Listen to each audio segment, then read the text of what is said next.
Assalamualaikum warahmatullahi wabarakatuh. Perkenalkan, kami dari kelompok 16 ingin mempresentasikan tentang mini riset menahan amarah.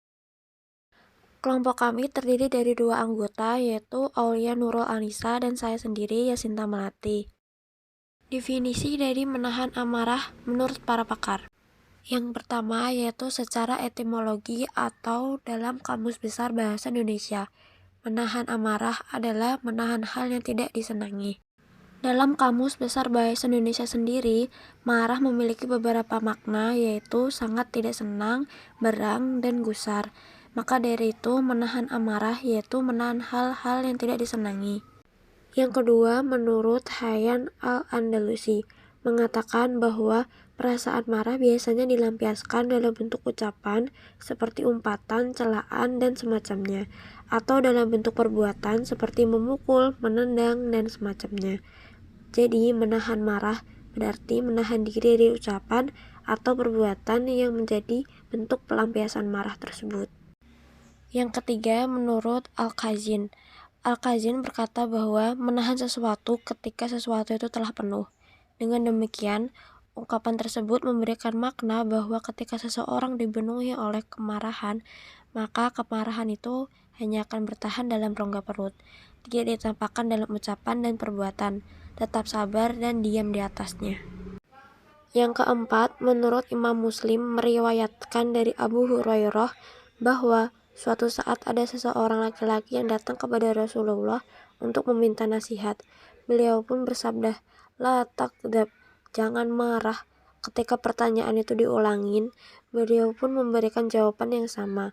Dengan demikian, menahan marah merupakan akhlak terpuji yang diperintahkan. Yang terakhir, dalam sudut pandang Islam, marah merupakan bencana yang merusak akal. Pada saat manusia marah, maka setan mempermainkan melalui kemarahan itu, sebagaimana anak kecil mempermainkan bola. Lalu indikator. Indikator untuk menahan amarah di sini ada dua, yaitu Al-Imam Al-Ghazali dan Nabi Muhammad SAW. Ja'far bin Muhammad berkata, Al-Khogobu miftahul lisar, yaitu artinya marah adalah kunci dari setiap keburukan. Indikator menahan amarah yang pertama yaitu dari Al-Imam Al-Ghazali, memaparkan bahwa ketika amarah memuncak, ada dua cara untuk meluapkan emosi itu bisa diredam. Yang pertama dengan ilmu, yang kedua dengan amal. Dengan ilmu, dari sisi ilmu, Al-Imam Al-Ghazali menjelaskan ada beberapa hal yang perlu diperhatikan. Yang pertama, berpikir tentang ayat atau hadis Nabi tentang keutamaan menahan amarah, memaafkan, bersikap ramah, dan menahan diri, sehingga dirinya terdorong untuk menggapai pahalanya, dan mencegah dirinya untuk membalas serta dapat memendam amarahnya. Yang kedua, menakut-nakuti diri dengan siksaan Allah bila ia tetap meluapkan amarahnya. Apakah ia aman dari murka Allah di hari kiamat? Padahal ia sangat membutuhkan pengampunan. Yang ketiga, menakut-nakuti diri tentang akibat dari permusuhan dan pembalasan. Bagaimana sergapan musuh untuk membalasnya, menggagalkan rencana-rencananya serta bahagianya musuh saat ia tertimpa musibah. Padahal seseorang tidak bisa lepas dari musibah-musibah. Yang keempat, berpikir bagaimana buruknya muka ketika marah. Bayangkan bagaimana raut muka orang lain saat marah. Berpikirlah tentang buruknya marah di dalam dirinya. Berpikirlah bahwa saat marah ia seperti anjing yang membahayakan dan binatang buas yang mengancam. Yang kelima, berpikir tentang sebab yang mendorongnya untuk membalas dan mencegahnya dari menahan amarah. Semisal ketika dalam hati terdapat bujuk rayu setan. Dengan amal. Sedangkan dari sisi amal, cara menahan amarah adalah dengan berzikir, membaca ta'awudz, kemudian berusaha menenangkan diri. Carilah posisi yang lebih rileks. Bila dalam keadaan berdiri, maka bisa berganti posisi dengan duduk. Jika dalam keadaan duduk, bisa berganti posisi dengan tidur miring. Dianjurkan pula berwudu dengan air dingin. Indikator kedua tentang menahan amarah yaitu dari Nabi Muhammad SAW mengajarkan beberapa hal yang dapat dilakukan untuk menahan amarah, di antaranya sebagai berikut. Yang pertama, yaitu membaca ta'awud untuk meminta perlindungan kepada Allah dari godaan setan. Yang kedua, yaitu diam. Yang ketiga, yaitu berganti posisi, misal dari berdiri menjadi duduk. Yang keempat, mengambil air wudhu. Yang kelima, yaitu mengingat tentang wasiat Nabi dalam menahan amarah, yaitu salah satu amalan yang dapat memasukkan kita ke surga adalah menahan amarah. Selanjutnya, hubungan menahan amarah dengan rezeki.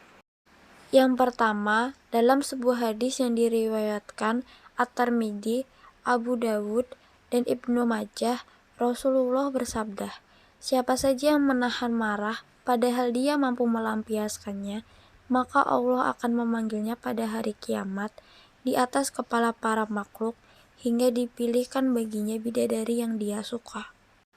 Yang kedua, yaitu dari Abu Darda, Rasulullah bersabda, "Atahgab walakal jannat," yang artinya, jangan kamu marah, maka kamu akan masuk surga. Lalu yang ketiga, marah merupakan sikap yang buruk bagi manusia dan orang bisa berstigma negatif terhadap orang pemarah. Selain itu, pemarah juga menjauhkan kita dari banyak teman dan rezeki. Hal ini karena rezeki datangnya bukan langsung diturunkan kepada kita, melainkan melalui orang di sekitar kita dengan berbagai cara seperti segi pengetahuan, bisnis, dan pengalaman hidup. Lalu di sini bisa mengetahui tingkat keberagaman mahasiswa berdasarkan kuesioner. Hasil kuesioner ini kita dapat dari 27 anak. Untuk pertanyaan pertama, apakah Anda dapat menahan amarah jika menghadapi masalah, ujian, atau musibah? Untuk yang menjawab bisa, terdapat 22 orang, dan untuk jawaban mungkin ada 5 orang.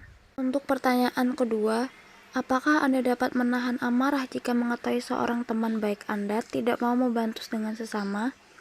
Untuk yang menjawab bisa, ada 12 orang, respon tidak bisa, ada 2 orang, dan untuk respon mungkin ada 13 orang.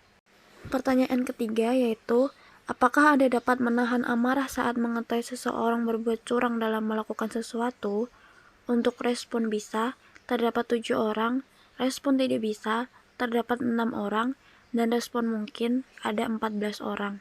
Pertanyaan keempat, apakah Anda dapat menahan amarah jika terdapat perdebatan? Respon untuk bisa, ada 16 orang, respon untuk tidak bisa, ada 2 orang, dan respon mungkin ada 9 orang. Untuk pertanyaan kelima, apakah Anda dapat menahan amarah saat ada seseorang yang berbeda pendapat dengan pendapat Anda? Untuk respon bisa, ada 23 orang, respon tidak bisa, ada 1 orang, dan respon mungkin ada 3 orang. Untuk pertanyaan 6, apakah saat Anda menahan amarah dapat mengganggu konsentrasi Anda saat melakukan kegiatan? Untuk respon bisa, ada 9 orang, dan respon tidak bisa, ada 4 orang, dan respon mungkin ada 14 orang. Untuk pertanyaan ketujuh, apakah Anda dapat menahan amarah jika terjadi kesalahan yang dilakukan oleh orang lain yang akan berdampak kepada diri Anda sendiri? Untuk respon bisa, ada 10 orang, respon tidak bisa, ada 6 orang, dan respon mungkin ada 11 orang. Untuk pertanyaan 8, apakah Anda dapat menahan amarah saat mengetahui seseorang teman Anda memfitnah Anda? Untuk respon bisa, ada 6 orang, respon tidak bisa, ada 10 orang, dan respon mungkin ada 11 orang. Untuk pertanyaan ke-9, apakah Anda dapat menahan amarah saat Anda salah memberi amanah kepada seseorang? Untuk respon bisa, ada 17 orang, dan respon mungkin ada 10 orang.